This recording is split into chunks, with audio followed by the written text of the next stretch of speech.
Olá, bem-vindos ao curso A História da Homossexualidade. Eu sou o professor Ricardo Salstrager e esse curso está sendo ministrado na universidade que eu dou aula, a Universidade Federal do Estado do Rio de Janeiro, a Unirio. Tá? O curso é parte integrante da disciplina de Psicologia Institucional, certo?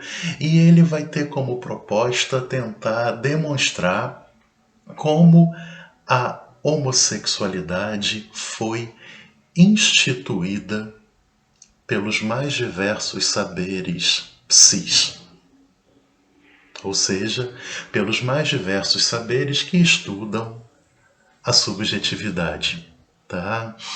Ele é um curso Foucaultiano. A base do curso é Foucault, mais especificamente o primeiro livro, o primeiro volume da história da sexualidade, que se chama A Vontade de Saber. Tá? É curso que, paradoxalmente, só tem um parágrafo sobre a homossexualidade. Tá? E a gente, ao longo do curso, vai tentar justamente desenvolver esse parágrafo que contém ideias muito concisas, muito resumidas, muito pontuais. Tá? A gente vai tentar desenvolver essas ideias ao longo de 4 aulas. Tá certo? A primeira delas é hoje e ela se chama O Nascimento da Homossexualidade. E falar em nascimento da homossexualidade implica em necessariamente a gente se remeter ao final do século XIX. Mais especificamente, as 3, 4 últimas décadas do século XIX. Mais ou menos nos anos 1860, 1870, 1880, quando aqueles homens que amavam outros homens e aquelas mulheres que amavam outras mulheres se tornaram homossexuais. Últimas décadas do século XIX que assistiram a uma apropriação por parte do saber médico, sobretudo psiquiátrico, do amor e do desejo entre aqueles que amam ou desejam alguém de um sexo biológico equivalente ao seu.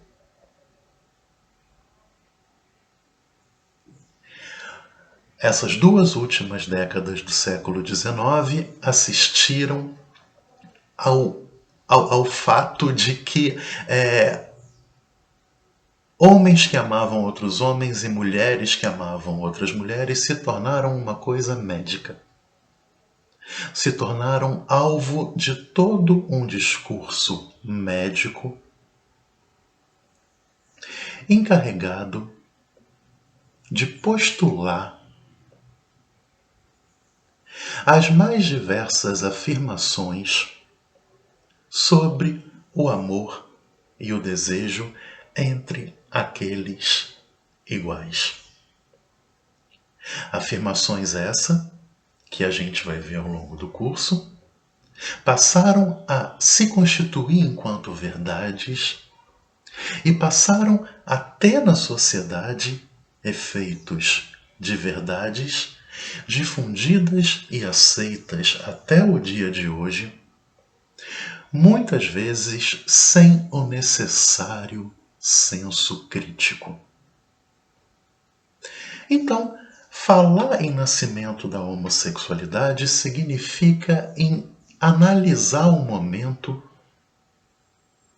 em que homens que amavam outros homens e mulheres que amavam outras mulheres se tornaram objetos de todo um saber científico, sobretudo médico, psiquiátrico e, mais adiante, psicológico e psicanalítico. Tá certo? A gente vai ver ao longo das aulas que essa apropriação do amor entre iguais pelo saber médico e o consequente nascimento da homossexualidade foi possibilitado por 3 operações fundamentais. 3 operações que eu já vou designar logo agora, mas que vão ser desenvolvidas ao longo de todas as próximas aulas. Serão 4 no total. Tá? Primeira operação. O saber médico, o saber científico, postulou que a verdade do desejo sexual de alguém passa a corresponder à própria verdade subjetiva. Ou seja, pegando carona numa história que teve a Igreja Católica enquanto protagonista, o saber médico elevou o desejo sexual à categoria de verdade subjetiva e as pessoas passaram a se definir e a se identificar em conformidade com o seu desejo sexual. O desejo sexual passa a assumir o lugar de uma espécie de essência subjetiva. Eu sou homossexual e essa é a minha verdade. E, assumindo o lugar de essência subjetiva, esse pequeno fragmento da nossa vida, que é o nosso desejo sexual, passa a ser mais importante do que todos os outros processos identificatórios que a gente faz. Então, por exemplo, homossexuais passam a ser mais homossexuais do que médicos, do que advogados. E a prova disso é que até hoje, né, quando um homossexual é médico ou advogado, ele pergunta: será que alguém não vai querer ser atendido por mim justamente porque eu sou homossexual? Homossexuais passam a ser mais homossexuais do que pais ou mães. Tanto que até hoje se perguntam: será que eu posso ser pai mesmo sendo homossexual? Será que eu posso ser mãe mesmo sendo homossexual? Será que o fato de eu ser homossexual vai atrapalhar num desenvolvimento sadio dos meus filhos?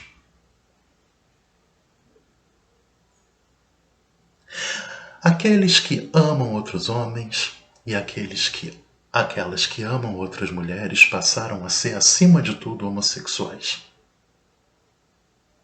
Isso passa a assumir um valor identitário nuclear a partir do final do século XIX. E a prova disso é que todos nós, quando vamos pensar a respeito de nós mesmos, pensar a respeito da nossa vida, o nosso desejo por aqueles iguais passa a assumir um lugar central e às vezes até primeiro. Tá? De modo que quando a gente vai se definir, a gente fala primeiro, antes de tudo, ou entre as primeiras afirmações a respeito de nós, eu sou homossexual. Essa foi a primeira operação, a elevação do desejo homossexual à categoria de verdade subjetiva. Operação que, como eu afirmei, vai ser bem desenvolvida ao longo das aulas. Segunda operação feita pelo saber científico de finais do século XIX. A circunscrição de uma natureza homossexual. O desejo de um homem por um outro homem e de uma mulher por outra mulher passou a dizer respeito à própria natureza subjetiva. E particularmente a uma natureza desviante, a uma natureza anormal, a uma natureza perversa.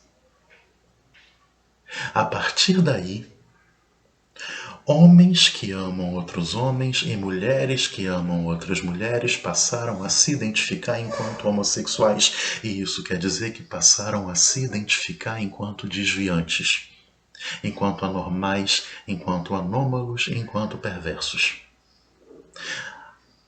Anormais, desviantes e perversos, tomados como sinônimos pelo saber científico. É um funcionamento cerebral anormal que faz com que um homem deixe de amar uma mulher e passe a amar outro homem, ou que uma mulher deixe de amar um homem e passe a amar outra mulher. É em virtude de uma natureza anômala que isso acontece. Então, segunda operação, a circunscrição de uma natureza propriamente homossexual. Terceira, a colocação do desejo homossexual enquanto causa de tudo. Ou seja, se eu sou homossexual e essa é a minha verdade e essa é a minha essência, tudo que eu faço ou realizo na vida passa a remeter necessariamente ao meu desejo homossexual. Tudo passa a ser explicado por esse desejo, de modo que esse desejo passa a ser visto enquanto um perigo, alguma coisa capaz de incidir e promover as consequências mais diversas possíveis. Por exemplo, se eu sou afeminado, é porque eu sou homossexual. Se eu, mulher, gosto de futebol, é porque eu sou homossexual. Se eu sou tímido demais, isso tem a ver com a minha homossexualidade. Se eu sofro demais, isso tem a ver com a minha homossexualidade. E também o inverso. Se eu não sou afeminado, como é que pode eu não ser afeminado já que eu sou homossexual? Se eu sou mulher e gosto de balé, como é que pode eu gostar de balé já que eu sou homossexual?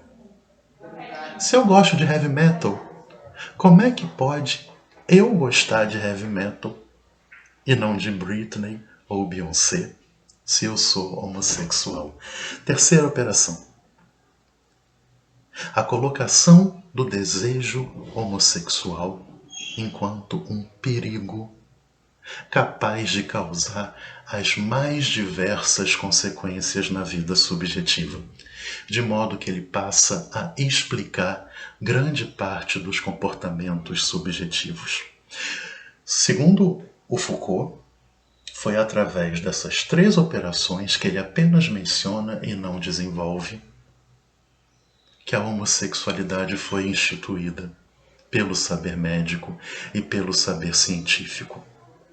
Não apenas pelo saber médico e pelo saber científico. Houve toda uma cultura artística, sobretudo literária, predominante nessas últimas décadas do século XIX. Houve uma série de questões propriamente jurídicas que também contribuíram para o nascimento da homossexualidade. O Jurandir Freire Costa, professor da UERJ, já escreveu 2 livros. O primeiro se chama A Inocência e o Vício e o segundo se chama A Face e o Verso, no qual ele vai esmiuçar também como, para além do discurso científico, toda uma cultura literária, artística e jurídica também contribuíram para fazer com que homens que amavam outros homens e mulheres que amavam outras mulheres se tornassem homossexuais.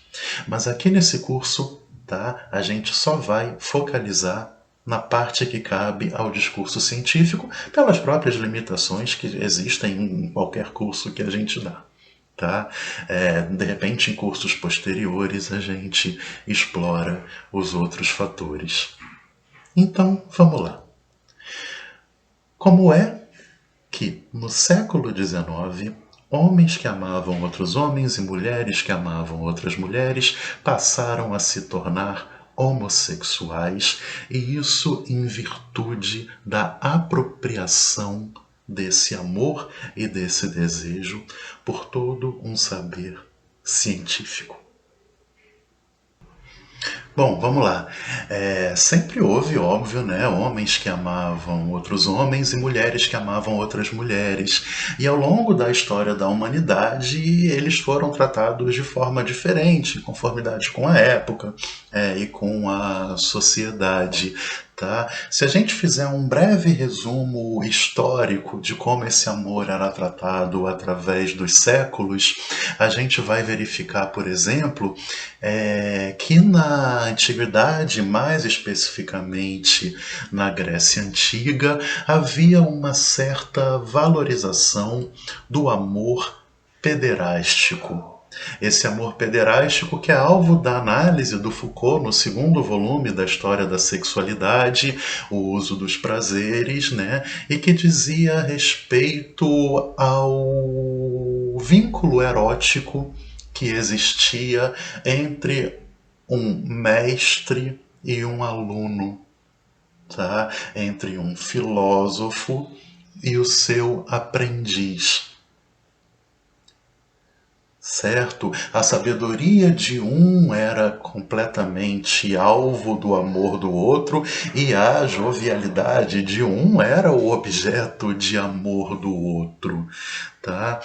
E embora é fato que houvesse essa valorização da relação pederástica, pederastia que na língua portuguesa tem um sentido completamente horrendo, tá? Mas que na língua grega tem um valor completamente afirmativo. Apesar dessa valorização da pederastia, a gente tem que tomar cuidado em falar que o amor entre iguais era valorizado ou afirmado na Grécia Antiga, por que não? Tá? Era apenas esse amor pederástico. O amor entre duas mulheres jamais era valorizado, tá? E o amor entre dois homens feitos, idem. Tanto que a gíria do amor pederástico era: o amor pederástico deve ocorrer até nascer o primeiro fio de barba no aprendiz, porque quando isso acontecia, ele já se transformava num homem feito, e aí não ocorria essa valorização toda. Essa relação que até então era erótica deveria necessariamente se transformar numa relação de amizade. Certo? A situação começa a se transformar um pouco nos últimos anos da antiguidade, que assistiram a uma valorização do casamento em si. Casamento esse que não era valorizado na Grécia Antiga porque ele não era feito por amor, ele era feito por interesse. Tá? Quando se passa a se casar por amor, todas as outras relações sexuais que ocorriam fora do casamento passam a ser negativizadas, passam a ser desvalorizadas. Dentre elas, a relação pederasta. Tá? A Idade Média pega uma certa carona nessa valorização do casamento e passa a instituir, enquanto propriamente pecado, todas as relações amorosas e sexuais que aconteciam fora do casamento. Esse é o momento em que a homossexualidade, ou melhor, esse é o momento em que o amor entre dois homens e o amor entre duas mulheres se transforma propriamente em pecado. E mais para o final da Idade Média, inclusive, alguns desses que amavam outros homens e dessas que amavam outras mulheres passaram a ser enviadas para fogueira. E mesmo com o período do Renascimento, no qual houve uma certa valorização lírica, artística do amor entre os homens, tá? A afirmação do amor entre iguais enquanto pecado ainda se manteve. A situação se modifica mais ou menos no início do século XVIII, no período do Antigo Regime, tá? Anos 1710, 1720, 1730, quando a gente passa a assistir na Europa a construção de uma série de hospitais imensos. Hospitais esses para os quais passavam a ser enviados toda a espécie de corja da sociedade. Sobretudo, os loucos. Os loucos passam a deixar a cidade, o convívio em comum, e passam a ser enviados para esses hospitais gerais. Não apenas os loucos, mas também as feiticeiras, os esotéricos, os libertinos, os mendigos e os chamados sodomitas. O que era um sodomita? Não se sabe muito bem ao certo o que era um sodomita, embora a referência à cidade bíblica de Sodoma seja óbvia aí, né? Mas não se sabe se um sodomita era simplesmente um homem que amava outro homem, tá? Ou se sodomita era apenas o passivo. Mas a sodomia era um crime. Tá? O sodomita era considerado um criminoso e por isso mesmo ele era enviado para esses hospitais gerais. Tá? Há também uma seção interessantíssima sobre isso no livro A História da Loucura, do Foucault, aonde ele fala que, por exemplo, caso houvesse algum escândalo público, né, de sodomização, ou então caso a família viesse a pedir, o chamado sodomita era internado, né? E quando a família vinha a pedir a internação desse sodomita, era justamente porque esse sodomita colocava em risco a honra e a moral da família. E ele dá exemplo de um homem casado que mantinha relação com um amante, né? E a família desse homem casado pediu a internação desse amante, porque esse amante colocava em risco a honra da família. E foram cerca de 4.000 sodomitas enviados para esses hospitais gerais em Paris ao longo dessas décadas. Tá? A situação persistiu, esses hospitais gerais persistiram por algumas décadas, tá? Até que entra em cena as revoluções burguesas. E é aí que começa o nosso interesse. Com a entrada em cena do mundo burguês, esses hospitais gerais passam a ser esvaziados, certo? E os chamados sodomitas passam a ganhar uma certa liberdade.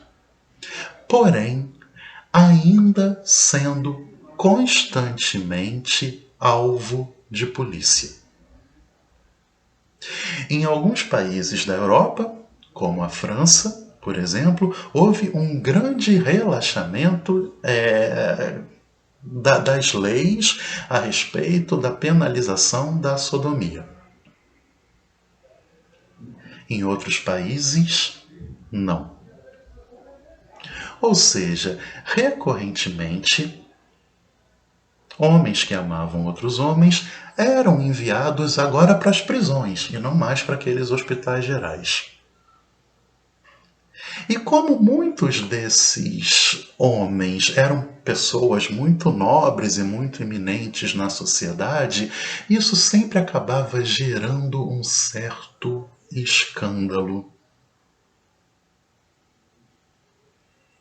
Tá?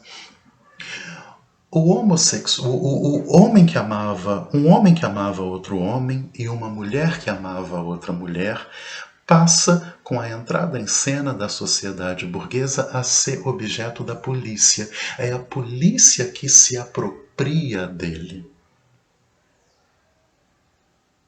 Até que chegam alguns psiquiatras.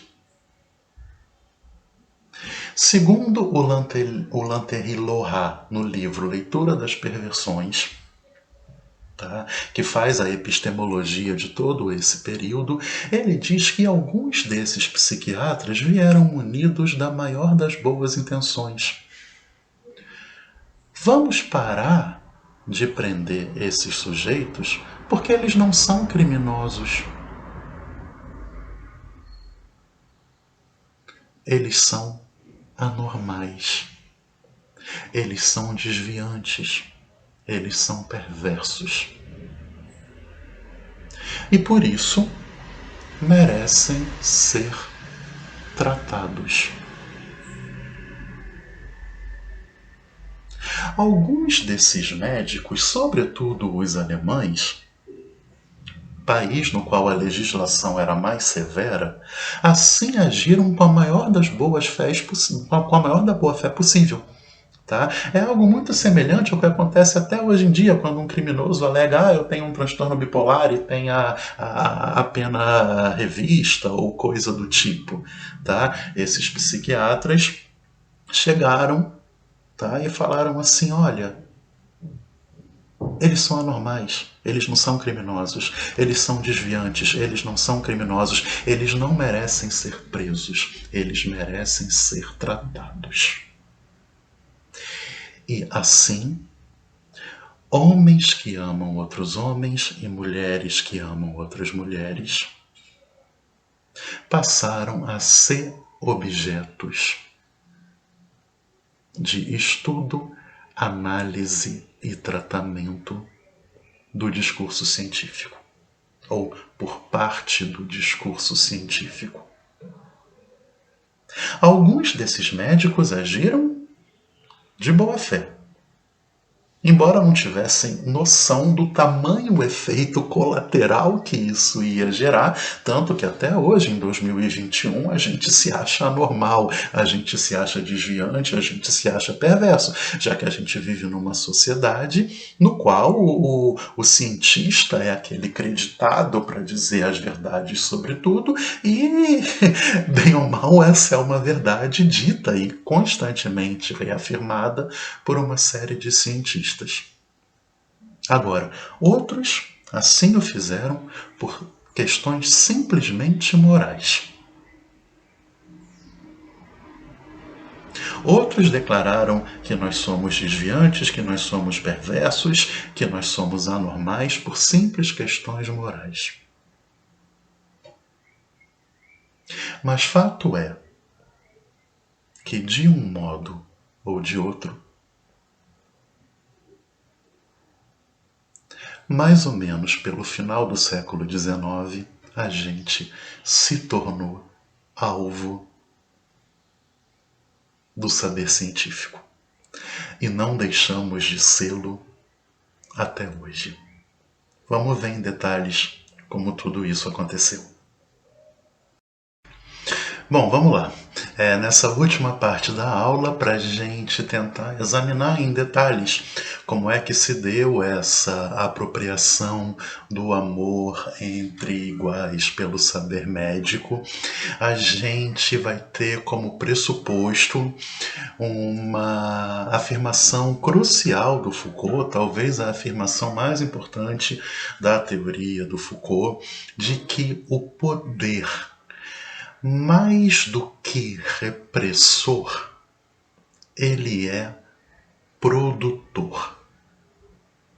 Ou seja, com isso, o Foucault está querendo dizer que o poder ele não reprime necessariamente os sujeitos, como se o poder emanasse de cima da igreja, do Estado, por exemplo, e atuasse reprimindo os sujeitos de forma descendente, de cima para baixo.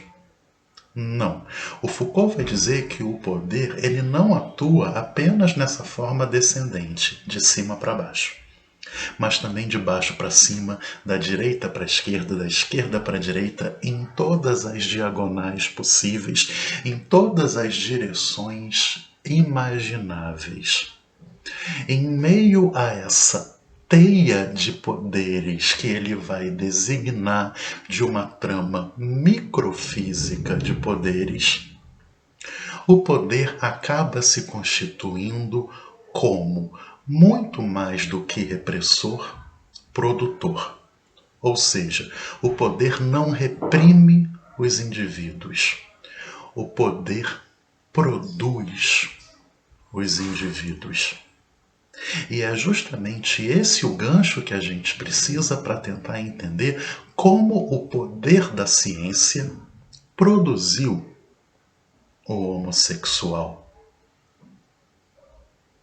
Essas últimas décadas do século XIX não assistiram a uma repressão do amor entre iguais. Muito pelo contrário.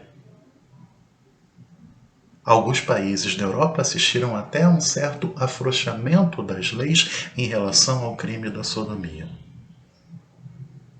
Não houve exatamente uma repressão do amor entre iguais.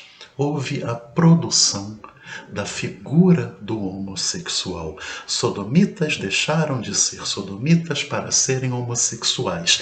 E mais do que uma mudança de termo, isso implicou em toda uma mudança na forma de conceituar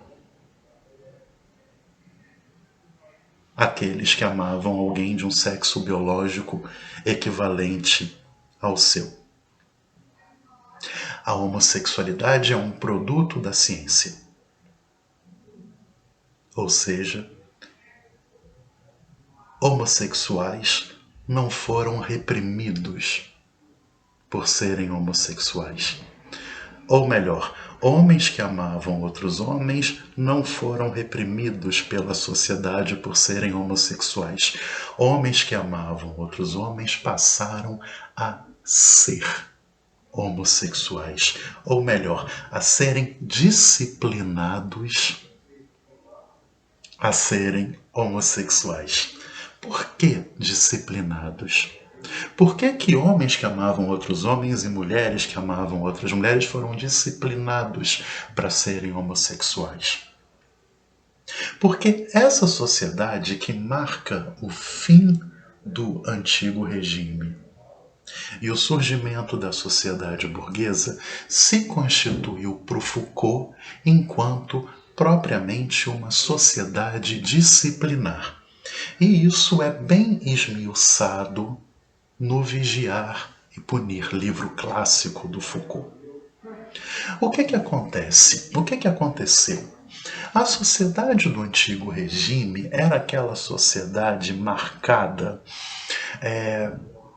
pelas práticas de suplício, ou seja, de castigos espetaculosos, tá? A toda e qualquer espécie de criminoso. Lembrando que no antigo regime era criminoso quem o rei dizia que era. Tá?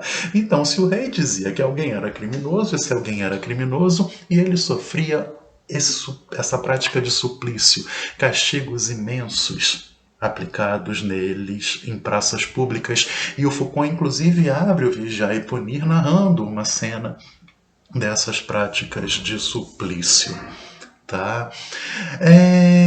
Com a decadência do antigo regime e o lento surgimento da sociedade burguesa, surgiu uma ideia que passou a tomar conta de todo o tecido social, uma ideia muito presente na sociedade até os dias de hoje, uma ideia que ninguém sabe exatamente de onde apareceu, mas que passou a ser tomada como verdade. Uma ideia de que, em relação aos criminosos, não era mais necessário puni-los, ou melhor, não seria mais necessário puni-los se desde sempre, desde muito cedo, os sujeitos fossem disciplinados para serem bons cidadãos. É essa a ideia que surge na Europa, ideia viva até hoje. Se a gente disciplinar alguém desde muito cedo, esse alguém não vai ser um criminoso, esse alguém vai ser um bom cidadão. Se a gente educar suficientemente bem as crianças, o crime vai tender a ser expulso da face da terra. É uma ideia falsa, mas que a gente toma como verdadeira. E ela é falsa porque há vários criminosos com nível universitário, né? E vários analfabetos que nunca cometeram crime algum. Mas o fato é que a gente, apesar de todas essas evidências que contrariam essa ideia, ela ainda é mantida até hoje e repetida por nós, tá? Como se fosse uma verdade. Se a gente disciplinar bem os sujeitos, o crime vai ser extinto da face da terra. E essa sociedade burguesa, essa sociedade disciplinar, foi justamente essa sociedade que assistiu à montagem de uma série de instituições propriamente disciplinares. A família se torna uma instituição completamente focada na criança, centralizada na criança, com o intuito de promover um desenvolvimento sadio dela e uma consequente inserção ótima dela na sociedade. A escola, aos poucos, vai se transformando em internato. Ou seja, locais de aplicação da máxima disciplina nos alunos, fazendo com que eles se tornem bons cidadãos. A fábrica, instituição nascente por essa época. A fábrica, local de construção do bom trabalhador, do trabalhador disciplinado e, consequentemente, útil à sociedade. E mais do que escola, mais do que família, mais do que fábrica, tá? Essa sociedade burguesa constrói ainda duas instituições encarregadas de disciplinar aqueles que nem família, nem escola e nem fábrica conseguiram disciplinar, ou seja, a prisão e o hospício, aonde eram enviados os indisciplinados para finalmente serem disciplinados.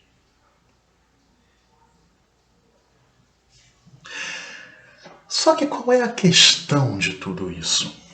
Qual é o problema de tudo isso? O problema é que para a gente disciplinar um sujeito, a gente precisa entender como é que o ser humano funciona. E é aí que o Foucault vai situar o surgimento das ciências humanas. Ou seja, a sociedade passa pela primeira vez a ter necessidade de uma série de saberes sobre como o homem funciona, com o intuito de melhor discipliná-los. Nasce a psicologia, nasce a psiquiatria, nasce a pedagogia, nascem todas as ciências sociais também encarregadas de estudar a sociedade a fim de melhor discipliná-las, né?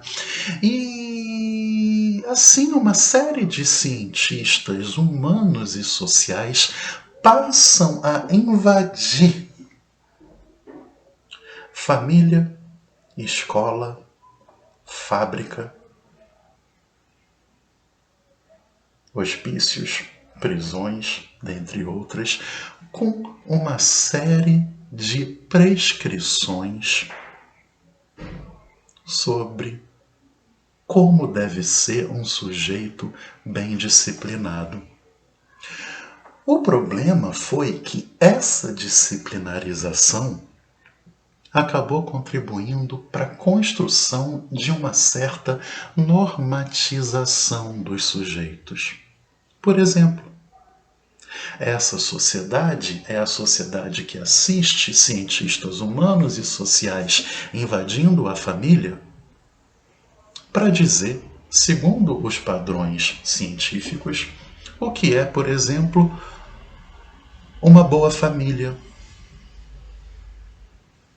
o que é uma família normal e, consequentemente, o que é uma família anormal, o que é um bom pai, o que é um pai disciplinado, o que é um pai normal e, consequentemente, o que é um pai anormal, um pai desviante, o que é uma mãe normal e o que é uma mãe anormal, o que é um casamento normal e que contribui bem para o desenvolvimento dos filhos, e o que é um casamento anormal, o que é um menino normal, o que é uma menina normal, o que é um menino anormal, o que é uma menina normal, quais são as brincadeiras normais de um menino, quais são as brincadeiras normais de uma menina, o que é normal um menino dizer, o que é normal uma menina dizer. Cientistas humanos e sociais não invadem só a família, invadem também a escola, para proclamarem o que é um desenvolvimento cognitivo normal de uma criança e, consequentemente, o que é um desenvolvimento cognitivo anormal. O que é um desenvolvimento social sadio e o que é um desenvolvimento social anormal. O que é um desenvolvimento afetivo normal e o que é um desenvolvimento afetivo anormal. E assim é feito em todas as instituições. Essa sociedade é a sociedade que vai acreditar o saber científico como aquele capaz de dizer as mais variadas verdades sobre o sujeito. Sendo que as ciências humanas e sociais têm esse passado questionável de fazerem isso, de proclamarem essa verdade em conformidade com os padrões moralizatórios.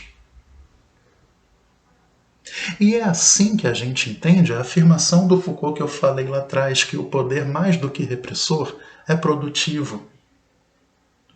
Ou seja, é o poder da ciência que produz o indivíduo normal e o indivíduo desviante.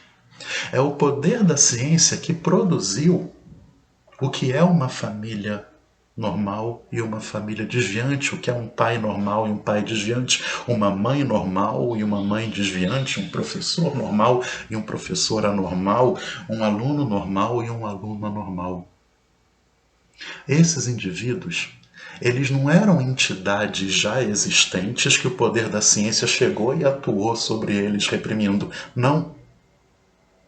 É o poder da ciência que acabou produzindo eles.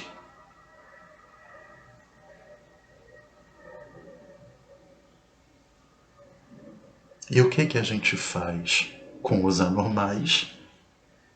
Manda para os psicólogos, para os psiquiatras, para os pedagogos, né? É como se esses saberes científicos se dispusessem, segundo o Foucault, a tratar de algo que eles próprios produziram, paradoxalmente.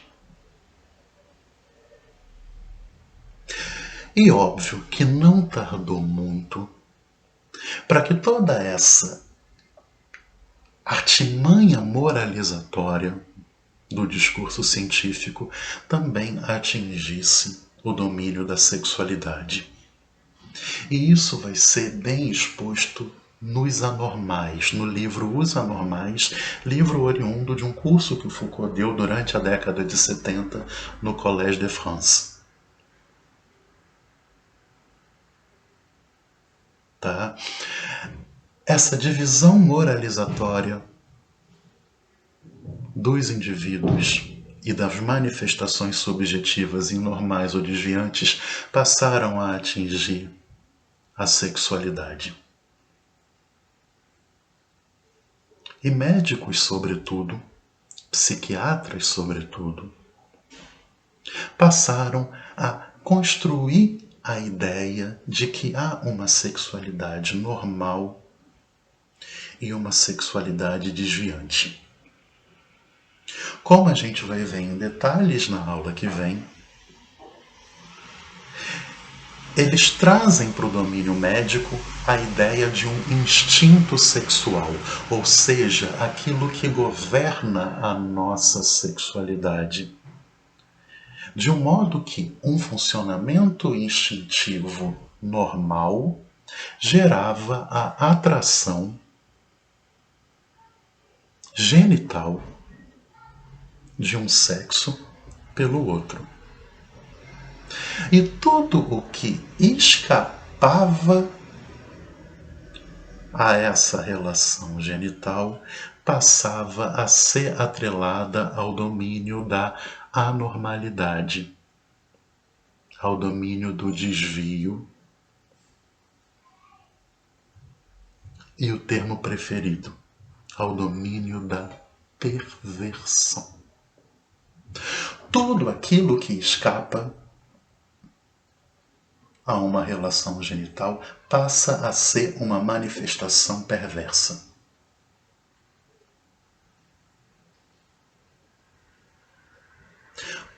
O sadismo, ou seja, provocador no parceiro, passa a ser uma manifestação perversa.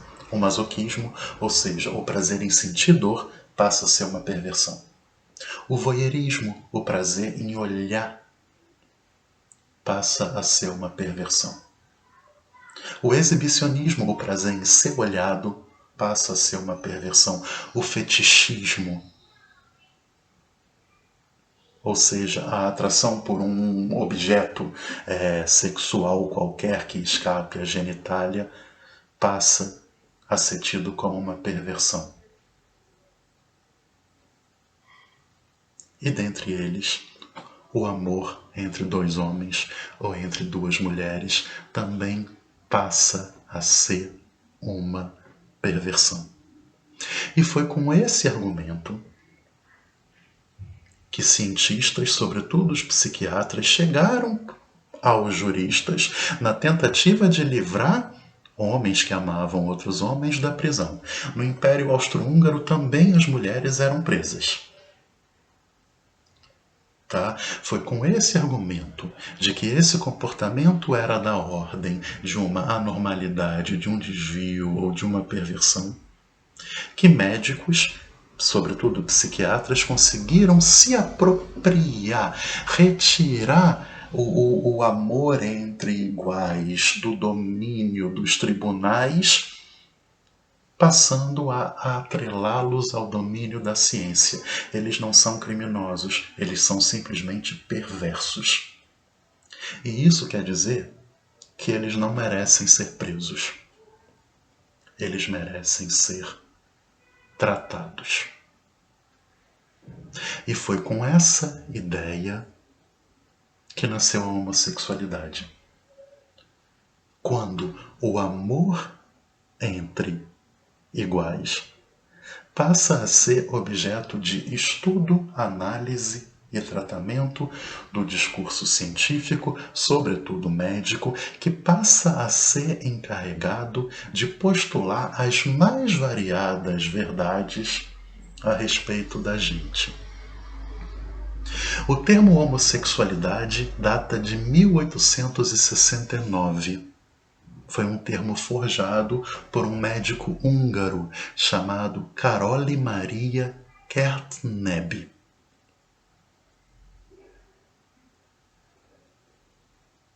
Junto desse termo homossexualidade, uma série de outros termos também foram forjados. Uranismo, inversão, todos eles para tentar dar conta desse fenômeno agora tido como perverso de amor entre os homens e entre as mulheres. Agora também a sexualidade feminina vai entrar em discussão na sociedade, de um modo extremamente negativizado, enquanto objeto de estudo de um saber médico.